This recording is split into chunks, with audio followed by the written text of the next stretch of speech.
This song is for all those people out there who just don't understand what archaeology is all about. Nothing worse than being an archaeologist and having someone come up to you and say, dude, you must be into dinosaurs. Welcome back to another episode of the Archaeological Fantasies YouTube channel. I need a better intro. Anyway, this is episode 7 of Hancock's Ancient Apocalypse television show, and the biggest takeaway from this is that there are giant ant people, and they are the ones who gave us culture after they emerged from their subterranean cities in the desert. If you need a sarcasm flag for that, I'm sorry. So yeah, this episode we go to Turkey, I believe, and we're wandering around looking at several really kind of cool underground, cities and towns. It's my understanding that the first one that they go to is still in use. Obviously not for exactly what it was built to do, but it's my understanding that people still travel within the tunnels and still store stuff in the tunnels and that kind of stuff. So there's still active human activity. I was trying not to be repetitive, but anyway. But yeah, that's pretty much the takeaway from this episode is giant ant people. So that was a new one for me. And I joke about that, but somebody actually, after I made that joke on Twitter, actually tried to send me a blog post about there being actual giant ant people who actually did teach culture to a group of people in the desert. And that was weird. So you really can't make jokes about anything anymore. You can't make this stuff up because it's all been done before. But anyway, so yeah, giant ant people in the desert. And yeah, that's the episode basically. We're just looking at really cool sites, trying to tie them back to Atlantis without saying the word Atlantis. Actually, does he say Atlantis? Anyway, it doesn't matter. Yeah, so that's the episode. Let's get into it. I will say these underground cities are really cool, so do by all means check them out. They're really cool.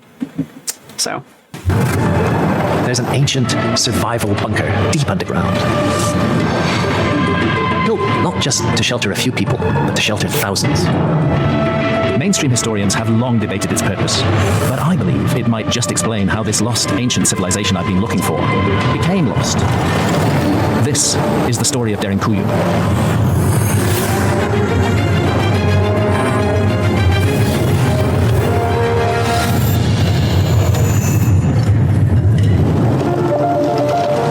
Come to a region of Turkey known as Cappadocia.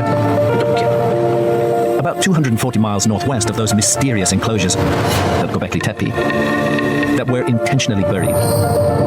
I'm sure we're going to get around to this being redated somehow so that it kind of sort of lines up with whatever date it was he came up with for Göbekli Tepe, because it wasn't old enough for him. I do want to point out with this reverse astronomy thing that he keeps doing, I'm trying to think. He's not giving us exact dates when he does this. He's just giving us a rounded number, and that rounded number is within the range that he needs it to be for his theory to be correct. But he's not giving us exact dates, and I do seem to recall that he has done that in his books where he's tried to put down an exact year at least. And I don't... My memory seems to be that these dates don't line up the way he's making it sound like they do in the show. So I just kind of wanted to throw that out there because I'm sure we're going to get another reverse archaeology or reverse astronomy date, and he's just going to kind of hand wave it at us. And I just recall in his books that these, like, one of the biggest criticism, not biggest, but one of the main criticisms that people throw at his reverse archaeoastronomy, whatever, is that the dates don't line up the way he wants them to, but he still goes off like they do. Anyway. A few miles from where I stand, the mysterious hidden city created thousands of years ago has been revealed. It's the work of an as yet unidentified civilization that was clearly motivated by fear. The big question, therefore, is fear of what? Why are they clearly motivated by fear? How do how do you identify clear motivation by fear unless there's literally something that said, we did this out of fear? Maybe they just wanted to live underground. Maybe in the desert it's hot, and maybe underground it's not as hot. So maybe they built their city underground out of the earth, which tends to be cooler, and because it was more comfortable to live there. Also, it probably got them closer to whatever water source they were using. You know, water in the desert. You wouldn't want that. I don't know, man. There's a lot of other reasons why it could be that, and lost ancient civilizations hiding from some catastrophe is not it. It's an ant farm, built human size, with For all those human-sized ants. Well, there you go, my friends. The lost civilization are actually ants. Giant ants. Sorry. The lost civilization that brought all of culture and technology to us are giant ants. I mean, ants are pretty cool. So, I mean, that's kind of neat. Again, I don't know if this is a reproduction that he put together or a reproduction that someone who actually knows things about this put together. There, again, we're not going to get any citation or credit for this image. So there's that. But yeah, I mean, it's pretty cool. There's no reason to, as I recall when I saw the article about this the first time, you saw that there's modern lighting all throughout the area that he was in. So, you know, people are still going in there and down there. But I thought I recalled them saying that, like, some of the chambers, some of the areas, because it is pretty massive, some of the areas were still being used by the people that live there because they're just kind of convenient, apparently. Also, it's the flippin' desert, and the caves and tunnels are notoriously cooler than the area being baked by the sun. So, I mean, it makes sense as a survival tactic. Also, I think this is like a big pool of water. Big pool of water down here, I think, is what they're trying to depict. So, you know, again, it comes down to, you know, this gets them closer to the water source. And not only do they get to be cool, they get to be close to the water source. I mean, I don't know why the most logical explanation for this is lost civilizations and not people want to stay cool and hydrated in the desert. Like, which one of those actually seems more realistic to you? Apparently, lost civilization of giant ants. This is the museum director of the actual tunnels, so we're going to give her the benefit of the doubt that she's not a wackadoo. Let's see. Sahipliği yapmış bir bölge burası. Bunun başında... Okay, she says the civilization has been home... Sorry, my bad. Let's try this again, shall we? Scholar Sevim Tunkdemir is an expert on the Derinkuyu tunnels and their various occupants. This region has been home to many civilizations. If we count them starting from the beginning, there were the Hittites, there were the... God, I'm so sorry. The Pygians and the Persians. Maybe I should just let you people read these. The Cappadocian Kingdom, the Roman Empire, all the people who passed through used these tunnels. They were even in use up to the Ottoman period. When the tunnels were first discovered, archaeologists found artifacts left by early Christians. Can you trust anything that archaeologists found? I mean, remember, we're stupid and we can't see the sky. But again, you're underground, so maybe that's good. There's no sky underground, so we don't have to worry about not seeing it. And in the deepest levels, secret meeting rooms carved out with vaulted ceilings, like churches. They're not secret if you can find them. They're also not secret if, like, 5 other civilizations knew they were there. I mean, it sounds cool to call them secret, but clearly they're not. So the original theory, which many historians still cling to today, Anyway, sorry. the tunnels beneath Derinkuyu were carved out by Christians in the 7th century AD, trying to hide from Arab raiding parties. It's a tale that appeals to Western tourists. Only Western tourists, so no one else finds this appealing. No one. Including Hancock. I need to stop. I'm so sorry. Also, it's totally wrong. Well, there you go. Later excavations found evidence of people using this underground city as early as the 8th century BC. Hundreds of Were those excavations done by archaeologists? Because otherwise, I mean, you should hope that not archaeologists did these excavations, because remember, we're stupid. We don't know anything. And apparently the only theory we will accept is that these are early Christian hidey holes. Okay, I'm sorry. years before. I need a sarcasm flag. We encounter this again and again on archaeological sites around the world. There's a big notice based on the received wisdom of archaeologists. And again, oh, it's received wisdom now. So we're not actually like learning anything from the things we're studying. God himself is coming down to us and standing before us and bequeathing information directly into our heads. That's how archaeologists learned archaeology. We actually have an archaeology god, and after you go through 4 years of undergrad, you get to go to like the first initiate level of received information, where you just get a little bit of it, and then by the time you get up to the PhD level, you've kind of just merged with the hive mind of archaeology god. Look, man, I'm sorry that you couldn't go see Serpent Mound, but Jesus Christ, tone it down some. and again, that notice is wrong. Factually wrong. But Proved you to be wrong by just later agreed excavations and with yet not the changed. earlier stuff. Don't trust the notice boards. Do the legwork yourself. Don't rely on the so-called experts. So you did the excavations that found that there was evidence of human occupation before the era of the early Christians? Is that what you're insinuating here? Because the only people that could have done that were archaeologists. So which is it, man? Are we just like hive mind receiving knowledge-y people, or are we actually like human beings that are capable of doing stuff? Pick. Because unless you're about to tell me that you're the one that went crawling around inside those tunnels and found verifiable evidence of, habitation before the early Christians. What I want to know is who began this remarkable project. What would we go? How far back does it go? Historian Hussam Suleimangil has been investigating this site for decades, trying to unlock its mysterious origins. So, when I look at Derinkuyu and the complexity of it, I am mystified. When do you think that this project started?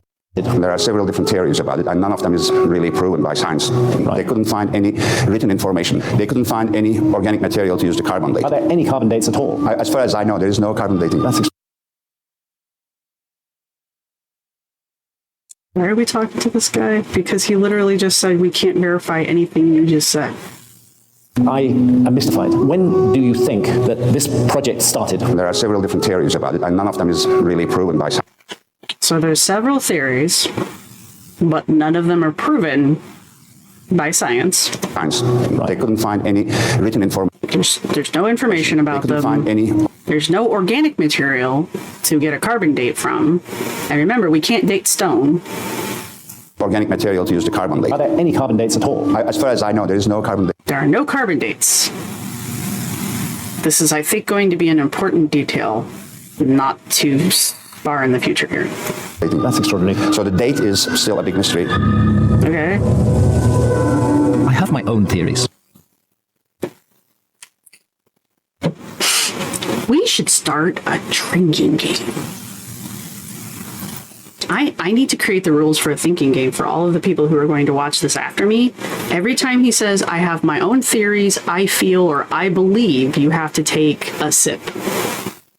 Because if I tell you to take a shot, you will be freaking dead by the second episode. Anyway. But Hussam proposes a date based on the oldest known culture to use these caves. Okay. Most plausible theory, according to my mind, is actually about the 8th century BC. I mean, the historian guy is using logic and deduction to come up with a plausible date for the earliest habitation of these tunnels. When you can't date things because there's nothing to date, it's got no carbon in it, that's how we'll do it. I'm sure that date's not old enough. It's only the 8th century. It's not the Ice Age, which is where this thing's going to have to date in order for it to fit into this lost civilization theory that we're going to try to squeeze it into. But yeah, I don't know what you want. Even the experts that he brings on this show to try to bolster his weird ass lost civilization theories, almost all of them, with the exception of 2, I think, have basically told him, no, whatever you're saying at that moment is not correct. He's been told things aren't pyramids. He's been told things aren't the date that he wants them to be. He's been told that they don't correlate with the cultures he wants them to correlate with. It hasn't stopped him. Why are you even bringing experts on your show? You could have just had a half-hour episode of you being a talking head. The invading army with sheer terror. The Assyrians were notorious. Bearded people. Remember, there is only one culture that ever were bearded people, so anytime you see a bearded person, that means it's the lost civilization. Don't forget these things that we established in episode like 3 and 4. Or maybe that was 4 and 5. But did the Phrygians really make these ingenious doors? Or were they already here? But the Phrygians have been smart enough to carve out stone, because no other culture on the planet had ever figured that out by the time the Phrygians were making these tunnels. No, they could not have. Only the giant race of ant people who clearly built these tunnels first were the ones who could figure out how to make a round object roll across the floor. Do you listen to yourself? They're carved from the same compressed ash that made the fairy chimneys. So? The same soft rock that allowed someone to dig all this out in the first place. So you're saying that it would have been easy to do because the rock that we've already established was carved with hand axes would have been soft enough to have been carved by something like a hand axe. So it wouldn't have been a difficult task to do. Clearly, this is the influence of an advanced civilization. Clearly. No one has ever figured out how to carve soft stone with a harder stone object. Just never has occurred to anyone ever. Here. There was nothing here to defend. Okay, just because you're unable to see the value of an area does not mean that there was nothing there to defend. 1837 So the director lady, she says, there were no settlements kadar above ground in He's said it a million times and I still can't say it right. Until 1830. Well, it would have been mid-Victorian era for Europe and like industrialist area for the US. herhangi bir yaşam That's bulunmuyor. pretty late. I'm willing to believe the things she says. The notion that these are places where people went to hide from invading armies makes very little sense to me. When an invading army... No one really cares if it makes sense to you or not. You have yet to prove anything that you have said in this entire series with any kind of anything that resembles evidence. So why in God's name should I give a crap what you think of something that has already been established and basically verified by actual evidence? army comes into a territory, they come to take, possess, and occupy that territory. But all they have to do is block up the entrances and just wait till you die of starvation. So that idea just doesn't make any sense at all. Okay, so clearly you don't understand how siege warfare works, because it's not like they just dove into the hole and just, sat there with their feet dangling out, waiting for someone to come yank them out. These are very complicated and complex tunnels and caverns and such. Why is the concept of them they have a clear access to a large water source. That's the first thing you need. Now the next thing you need is food. If you have enough food down there to keep like 20,000 people fed, I'm thinking you're good from a siege warfare. People using it, but we don't necessarily know that they made it then. Maybe it was already made. Quite possible. It's still a mystery. It's just the most plausible theory, not the only correct theory. And that is that man very politely saying you're full of shit. The problem with people couching things nicely like that, they do this with Walter a lot too. He just starts going off on his theory about Templars being somewhere, anywhere. It doesn't matter. Templars were everywhere. So he just goes off on his theory about Templars, and the people that he is interviewing look at him blankly like that because they're like, the hell? And then they go, sure, but no. And then he goes, well, the authorities agree with me. And then he walks off all happy because, like, he heard what he wanted to hear. That guy did not agree with him at all. I mean, yeah. I live in a house today. Doesn't mean it was built immediately before I moved in. But your house is built out of organic material, and I can carbon date your house. I mean, unless you live in a stone tunnel, you could. I don't actually know where Graham Hancock lives. So unless you live in a house built out of stone, I can carbon date your house. I can probably use dendrochronology on the wood in your house. There are a million other ways. Well, not a million, but there are several other ways I can date the structure that you live in to get the beginning date of it. We don't have that here. This is all stone. And to my knowledge, we still cannot date stone. In the most ancient levels, the ones closest to the surface, the chambers seem not to be designed for defense, but for everyday living. Yeraltı şehirleri The underground cities were organized to cater for human living. yaşamına hizmet verebilecek şekilde düzenlenmiştir. Yani onun yaşamını In other words, for daily life. idame ettirecek şekilde. Bunun içinde her And for this, all of the resources were available. So what I just said. tür olanağı sağlıyor kendisine. Mutfaktan tut, Starting with the kitchen to the pantry to the living spaces. işte yaşam odasından tutun. There are sections we know that they would use as cooking, and we know that they created small chimneys. At the entrance floors, there are some rooms that's named as stables. Animals would be the most valuable belongings of those people. One area has even been identified as an ancient winery, where grapes were crushed. Okay, let me say, if you're an ancient peoples and you're going to be living underground for any amount of time, let me tell you what, wine is going to be probably the most important thing. I'm sorry. I don't know a culture yet that didn't have some kind of alcohol in it. It's just a ubiquitous human thing. I don't get it. Indeed, the tunnels would make a great wine cellar. The temperature stays quite comfortable, no matter how hot or cold it gets on the surface.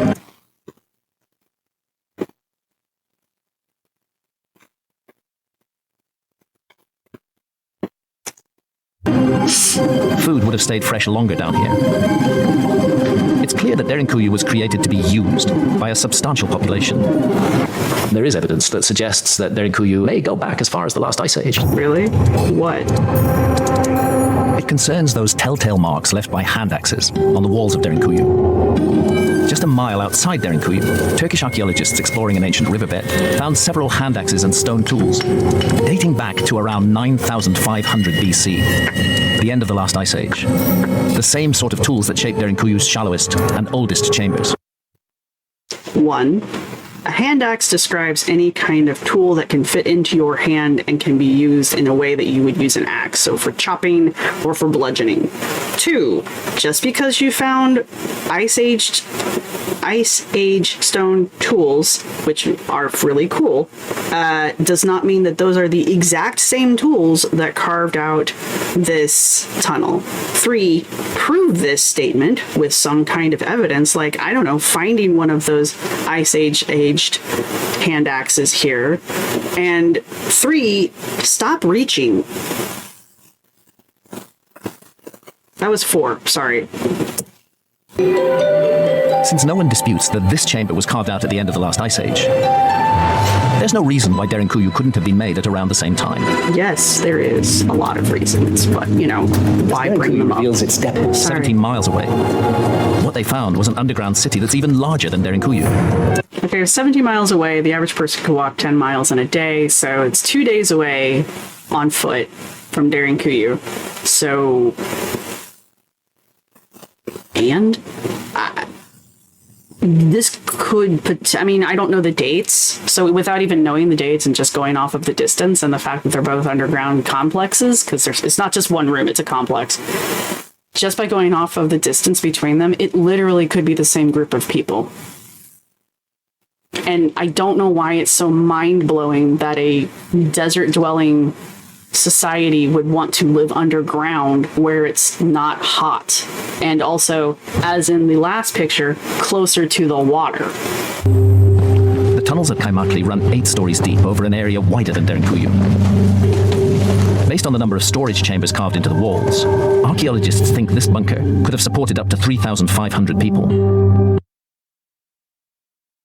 So it's bigger than Derinkuyu, but it couldn't support the same number of people as Derinkuyu? Didn't he say that during Kuyu could house like 20,000 people, and now he's saying that this one is only 3,500?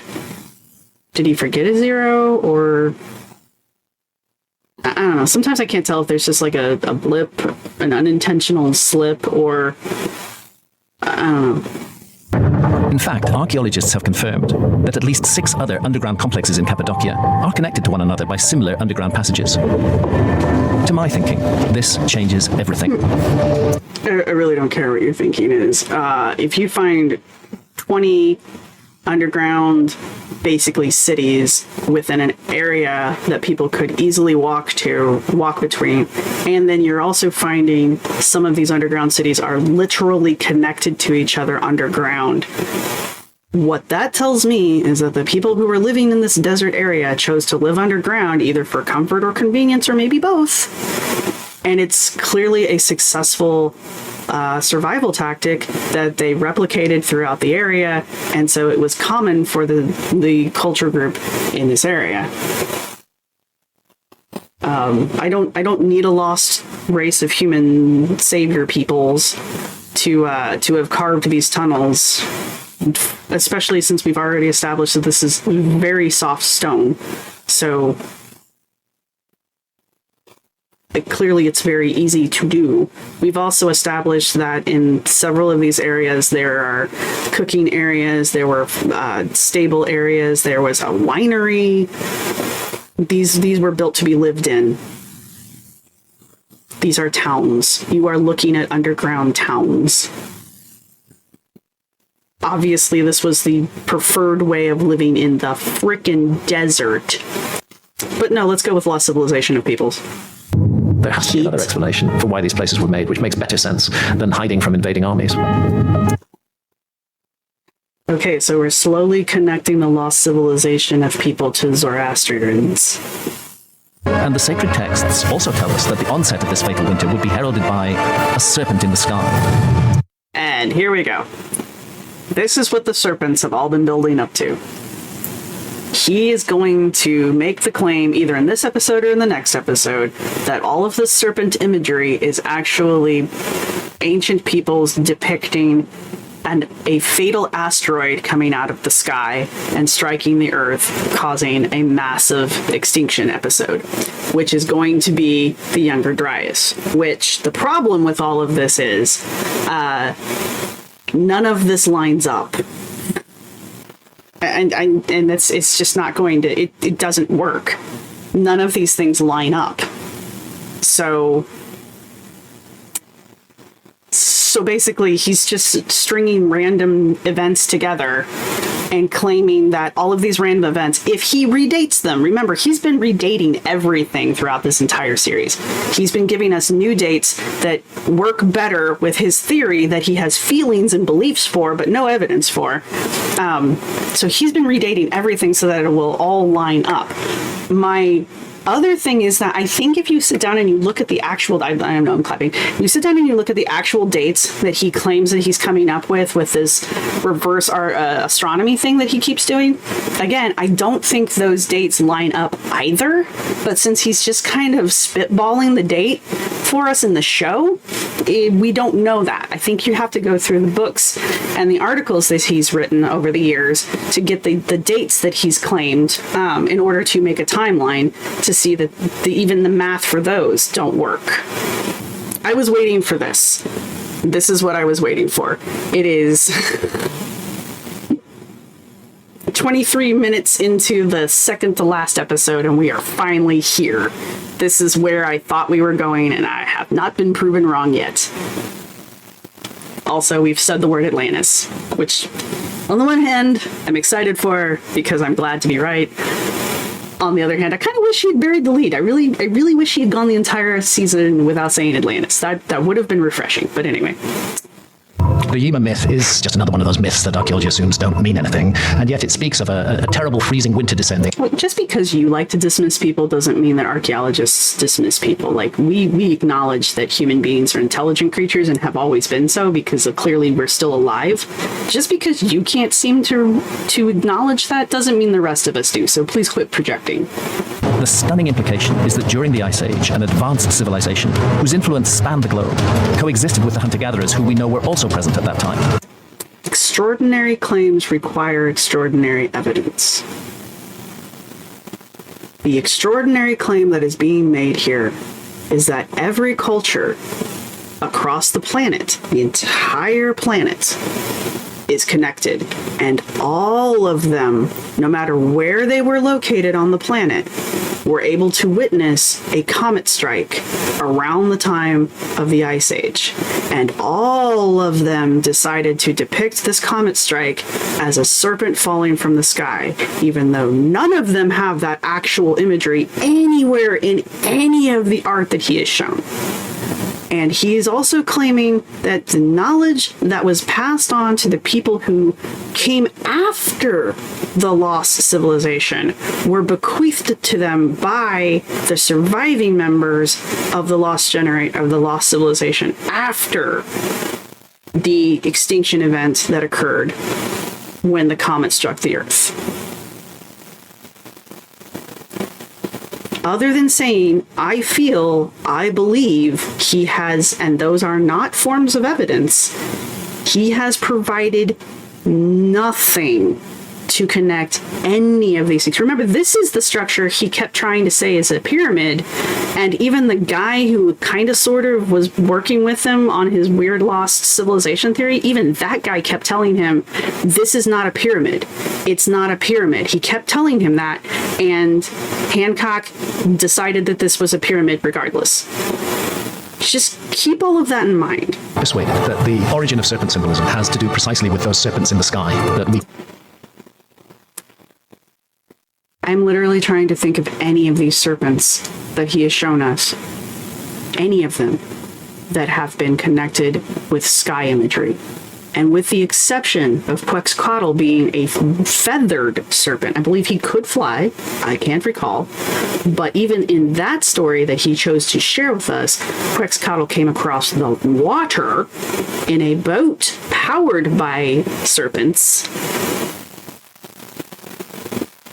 The only element that serpents have been connected to in any of the stories he's told us has either been water or earth.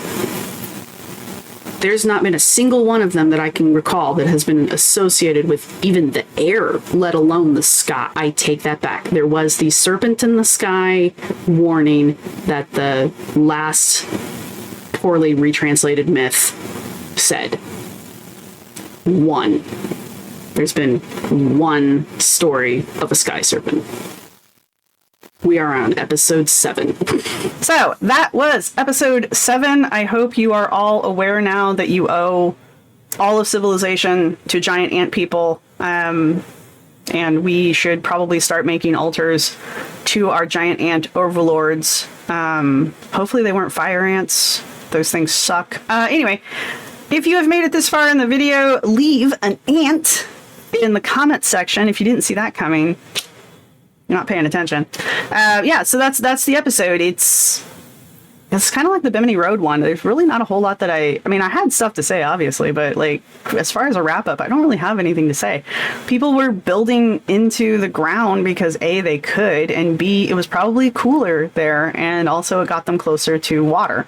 So, you know, why wouldn't you do that? Anyway, so yeah, that's the episode. Again, leave an ant in the comments section down below. Remember to like and subscribe, and yeah, I will see you in the final episode, which is number 8. Yes.